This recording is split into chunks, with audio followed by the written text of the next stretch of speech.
దేవి వారాహి జననం.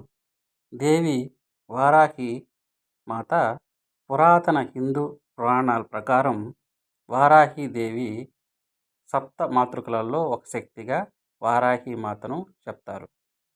దుర్గాదేవి రక్తబీజుడు అనే రాక్షసుని సంహార సమయంలో వారాహిదేవి ఒక గేదెను వాహనంగా చేసుకొని కత్తి, కవచం మరియు మేకను పట్టుకొని యుద్ధభూమిలో యుద్ధం చేసినట్లుగా పురాణాలు చెబుతున్నాయి.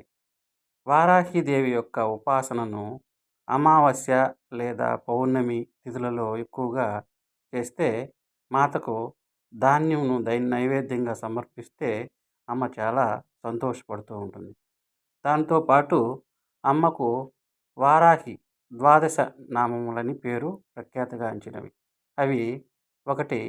ఓం పంచన్యై నమః, ఓం దండనాథాయై నమః, ఓం సంకేతాయై నమః, ఓం సమయేశ్వర్యై నమః, ఓం సమయ సంకేతాయై నమః, ఓం వారాహిన్యై నమః, ఓం పోత్రిన్యై నమః, ఓం శివాయై నమః, ఓం వాత్తాళ్యై నమః, ఓం మహాసేనాయై నమః, ఓం ఆజ్ఞాచక్రేశ్వర్యై నమః, ఓం అర్ఘిన్యై నమః అన్నటువంటి ఈ నామములతో ప్రతి దినము ఉపాసన చేసినట్లయితే మీకు మంచి సుఖము కలుగును.